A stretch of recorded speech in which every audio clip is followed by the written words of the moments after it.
Broadcasting from the Allen B. Levan NSU Broward Center of Innovation at Nova Southeastern University. Welcome to Sunshine Startups Live, featuring rockstar entrepreneurs, bright ideas, and experts on the startup ecosystem. And now your hosts of Sunshine Startups Live, Jim Ryan and John Wensveen.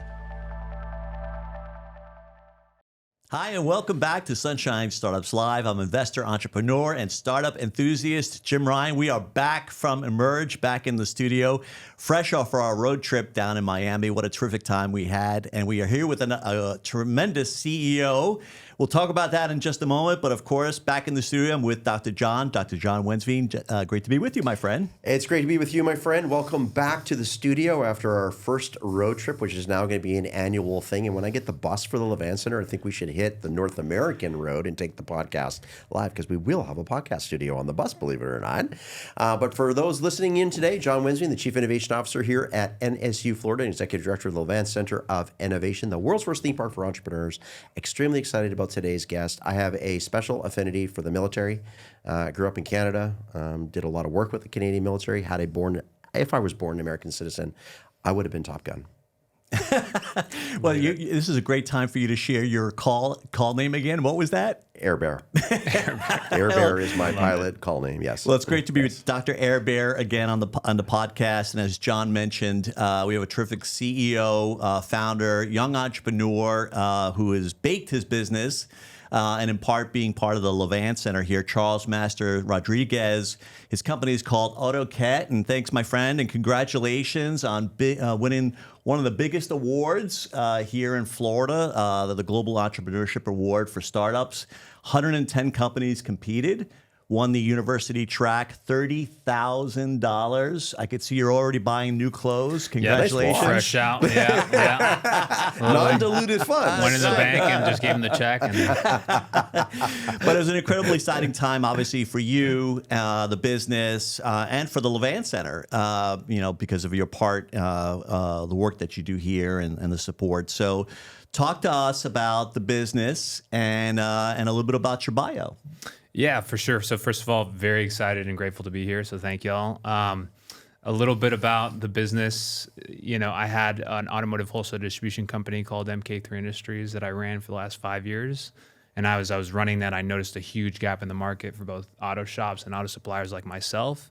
And I just wanted a marketplace where we could connect that wasn't as complicated as some of the solutions out there. So that's when Autoket and that concept was born, and finally got the grit and confidence to launch it March 1st. So very excited about how that happened. And let's talk a little bit about your background, maybe starting where you grew up and your pathway that got you to where you are today. Also very interested in your military career. Thank you for your service.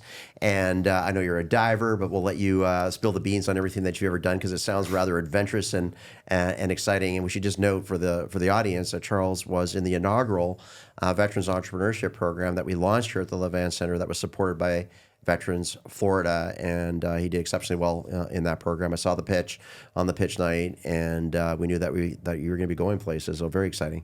Yeah, thank you. It definitely helped. Obviously, I did pretty well. So, but yeah, a little bit of background about me. Born and raised in San Juan, Puerto Rico.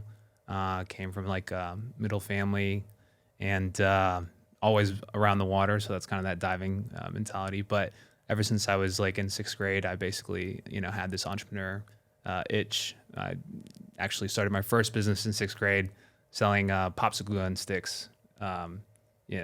Made my first $200 there. So That's great. Until the teachers were like, we can't have any more of this. And that's when I found out about government regulations. So I was like, a rule breaker. Yes. The early pain points. Yes. So started there. And then in sixth grade, I've come from a military background in terms of family. Ever since the Civil War, I've always had a male serving in there. So that had my itch. And then I started getting into education side of West Point and Army and stuff like that. And my dad was like, hey, this is too hard or this and that. And I was like, well, I guess I'm going to try to do this. So I did from 6th grade to 12th grade and then planned that, got accepted to the military academy. And that was my first time out of Puerto Rico. I was 18. So did that, commissioned as an engineer officer, and then went Army engineer diver, did 7 months at Panama City Beach, Joint Base Pearl Harbor Hickam for 7th Engineer Dive Detachment. Did one wonderful 5 years leading a 25-man dive team all across the Pacific.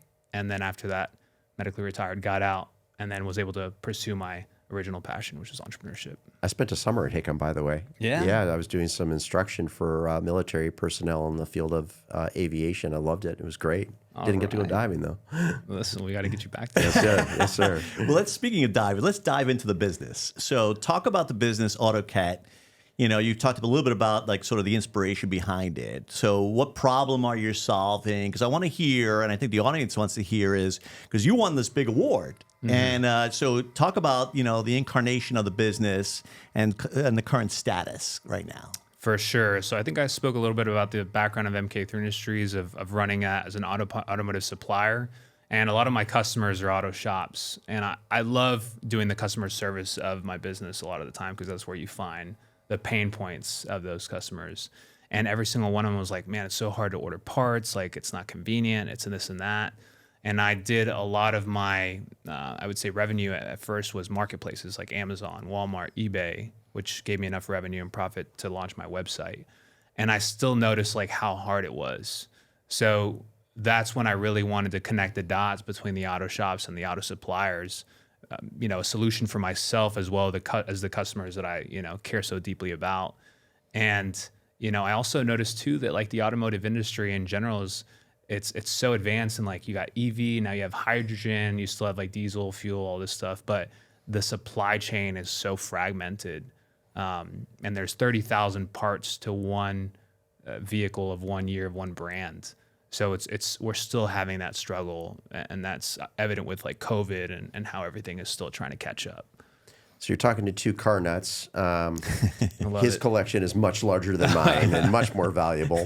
But I understand the challenge that you're solving. So you're really an innovator in addition to being an entrepreneur. And I would imagine what you've created probably can be diversified into other sectors, whether it be marine or aviation and aerospace. So I'm curious, I know you're still relatively early on in what you're building here, but what is the plan to grow the business? Where do you see the opportunities? Yeah, so I'm glad you asked that.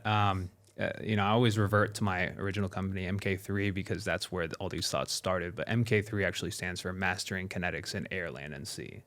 So we started with the automotive side because it was one of the most complicated but easier industries to get in. And really the Autoket side of building that marketplace is we want to repair the supply chain for all of those three, right? Because if you can fix the automotive side with all those parts and SKUs and different supply chains and manufacturing facilities, then you can kind of repair aerospace and some of the maritime too, which brings it back to just repairing logistics in general. So that's kind of the vision. And you know, if this goes well in terms of the automotive space, which I know it will, if we can fix this, it'll take a lot of work. But if we can fix this, then we can mimic that to some of the other more complicated supply chains out there. So who are your target customers, and kind of what kind of traction are you seeing today? Yeah, so it's really just the owner-operated auto shop owner, right? So in terms of like the smaller auto shops, it's usually either the owner that's still ordering parts, or it's a purchasing manager that's really close to the owner. But the owner still is like the decision maker, right? So it really is that owner. And then 50% of all auto shops in the US are owner operated.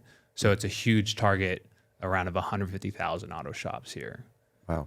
So the franchise brands that we may know of, they would not be a customer, or they are potentially? Yeah, they wouldn't be at first, because we really want to build this from the ground up for small businesses, for both the small auto shops and then the small auto suppliers like myself. As soon as we are able to like build that base and everything is good, and we're helping those small businesses, you know, we're contemplating maybe bringing in some of the medium and then larger ones, but we don't want anybody to eat each other's lunch before we're getting you know, some traction in there. And I feel like, you know, love Amazon and love some of these other marketplaces, but Amazon started the opposite way, where they started with the customers and then they brought the big businesses, and now, you know, there's just a lot of you know, I would say liquidation in terms of branding and pricing. That's why it's like low cost.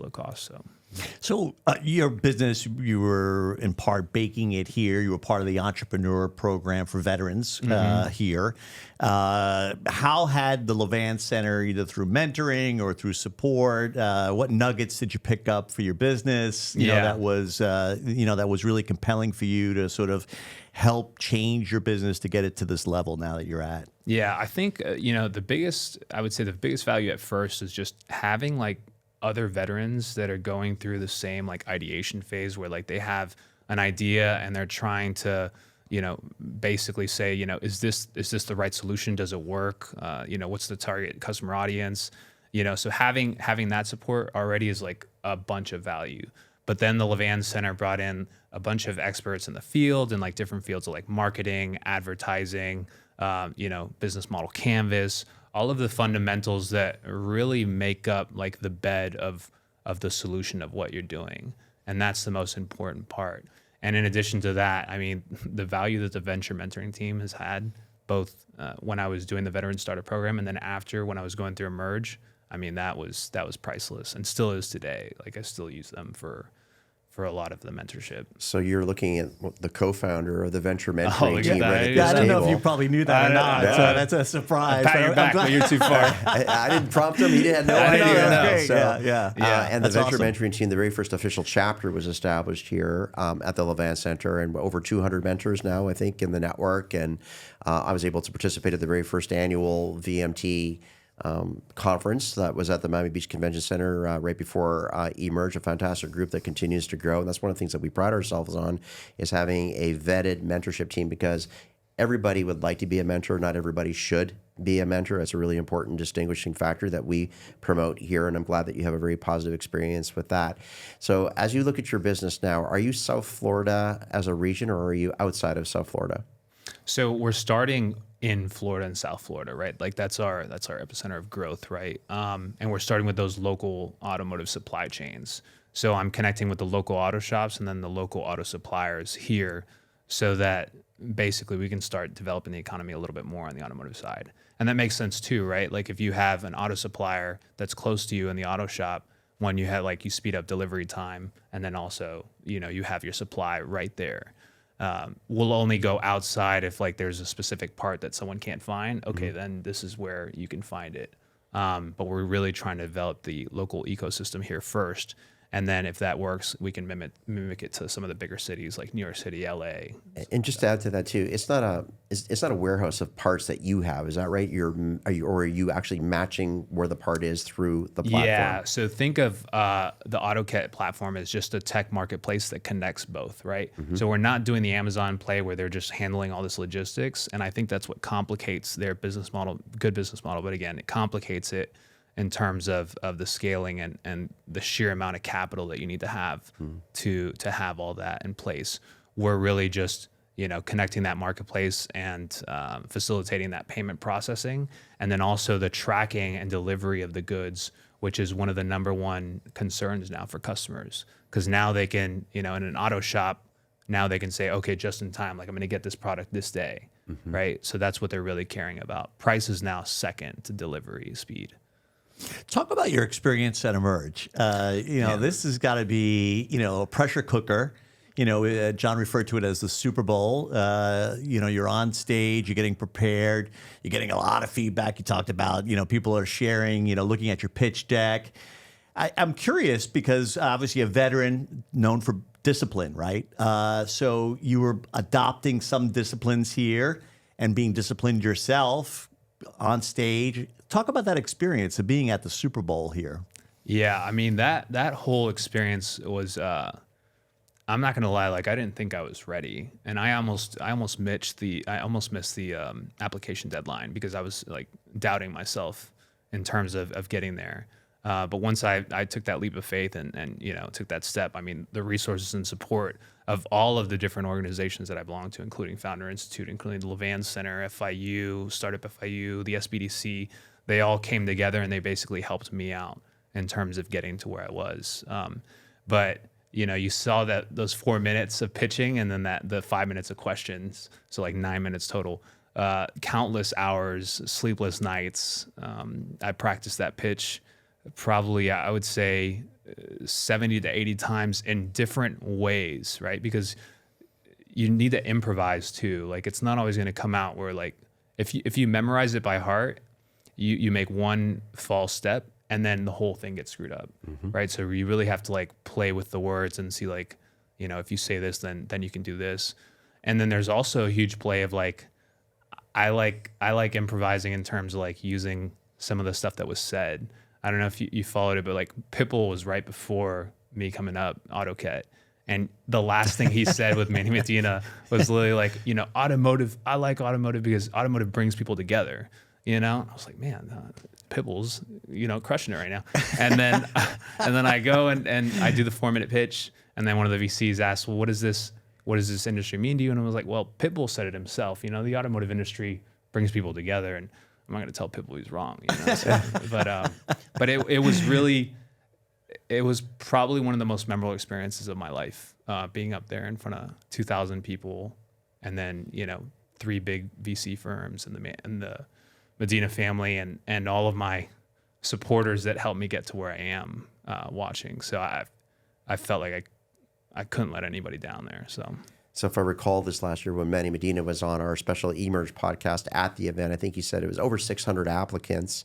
And Charles made it into the top 100, then the top 20, then the top 5. And there's no second, third, fourth, fifth place. There's one winner. Everybody's a winner. But the university track, you did win, which was exciting. And I was not pitching, but I was nervous for you. And I believe it was the first time ever in the history of Emerge where 4 startup companies came from an affiliation with the same organization. So we had 4 startups at Emerge, plus a student that was involved in a separate thing and got a chance to be on a panel, which was really great for her.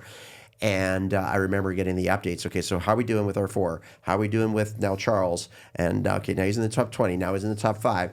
And my videographer is like, dude, you got to get backstage. You got to see, you got to be there when he wins. I said, okay, let's go. So we bypassed security and whatever we said, we got in, and I remember standing behind, and you had an entourage of people, but we were there watching, and they called your name out, and it was really exciting just to watch you and your emotions and the people you had around you. So that was extremely exciting for you. We were happy and honored to have some affiliation to you, and we know that you're going to go a million places from now. So we're in a very interesting time in the world right now, whether it's politics, economy, etc. And as an entrepreneur, it's always hard, and there's peaks and troughs of opportunities and challenges. And I'm really curious, in the world in which we're living right now, given the stage of where your business is, what are the challenges that you're having? And you can tell our audience, because we have a very diverse audience out there, about what we can do to help you. And we're going to share your details so people can contact you if there's something out there. But what challenges are you dealing right now as you try to grow your company? That's a good question. So I think one of the toughest things right now is basically going through the environment of funding, right? So we're preparing to fundraise, right? Within the next 3 to 6 months, we're developing the MVP and making sure that everything is right for that. But, you know, it's an investor's market right now. Obviously, people are a little bit more, you know, closer with their cash than they were before. So traction is huge. And we didn't have that much traction, you know, unless you count like the joint, the wait list in terms of the 100 auto shops that we had. So I think that is a big issue. Personally, for me, I think for other veterans and entrepreneurs out there who are trying to get into the space, I see the challenge of them not taking the leap of faith to just start, right? And to just ask for help and look for resources. I think that's one of the biggest things that people just need to change their mentality about. It's okay to ask for help. Coming from the military, I mean, sometimes we don't do that very well because we're like, oh, you know, we got this. I'm just gonna carry the world on my back. But that's not how you develop a team and a scalable startup. You know, you really need that support and resources, and you know, there's a huge network effect of all the organizations that I've been able to partner with and participate in, like, you know, Bunker Labs and IVMF and the Levan Center and SBDC, and there's just so much to it. But I think that's one of the main points I would say is that, you know, other entrepreneurs just need to ask for help. That's great. I mean, that's terrific advice. Obviously the contrast too, as you mentioned, being a veteran, military, you take the world on your back. But in this scenario, you really need a network. You need a village. Exactly. You need partners. Ask for advice and what have you. Make those connections is super important. So. Yeah, and I think also in terms of the current environment of where we're at right now, whether it's politics, whether it's the economy, whether obviously trade and everything going on in different regions, you need to be prepared for anything, right? And I'm always thinking in terms of strategy as CEO and founder, I'm always thinking like 5-10 years out. What happens if this happens? What happens if there's a conflict here? What happens with local supply chains if this happens? And that's how you kind of stay ahead of the curve in terms of trying to solve and be innovative in some of these problems. So I think that's also a huge challenge that entrepreneurs and startup founders need to focus on. Well, Charles, super congratulations. I mean, it's terrific, and I know John is going to throw you. Which Rubik's Cube are you going to throw out there? Because you're two-handed today. Oh my gosh! So every show we do what I call the Rubik's Cube question. We throw something to stump you. Okay. Now we started with this one, which looks really easy, and then Jim gave me this one. And candidly, I dropped it and a bunch of pieces fell out and I had to put it back together. So no one's ever going to be able to solve this one. So I'm not going to ask you to solve either of these Rubik's Cubes, but I'm going to ask you a question to try and stump you. So sometimes I'm successful and sometimes I'm not. If you could pick any animal in the world and talk to that animal, what would you say to that animal and why? If I could pick any animal, what would I say to the animal and why? Yeah. This man has done boot camp. I mean, I know that he could come up with something. That is one of the most awesome questions I've ever received. He's thinking. Don't worry, this is recorded. We can always stop tape and then get back to you. Okay. Okay. This is going to be a weird one, but okay. So stick with me. We're following your lead here. A fly. A fly. Okay. Why a fly? Because usually there's always a fly in a room, no matter where you're going, whether it's, whatever country or whatever room, whatever it is. But there's always someone important in that room or someone that's more knowledgeable. And then I would ask him, what is the one thing that you've ever heard that changed the way you think about the world? Because I feel like I'm always asking other people, because I know that I'm usually the dumbest person in the room, which I enjoy being, and I'm always asking others. So that's what I would do. I think that was a terrific response. It was. I think that might have been the best one yet. There was thought there, very but thoughtful. he just triggered another question that I could use to stump somebody else now. Don't ask him. Ask him if he wanted to be a tree. What tree would he be? No. But what's yours? Do you have an animal?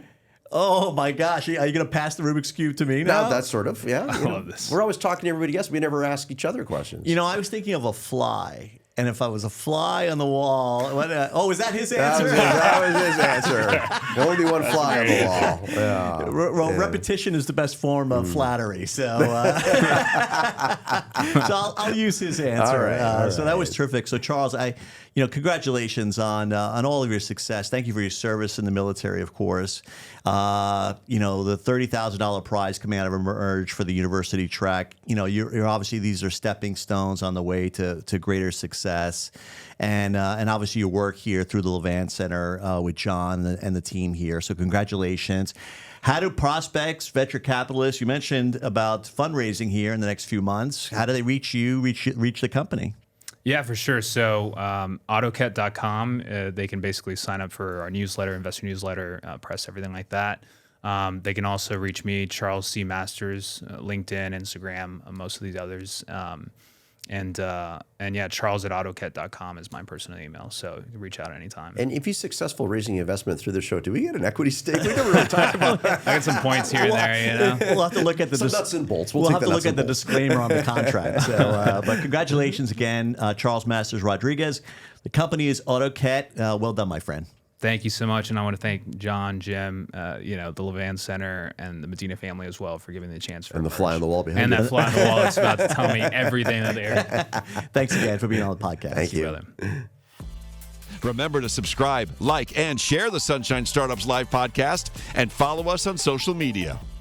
If you're interested in sponsoring or appearing on the show, please email us at booking@sunshinestartups.live.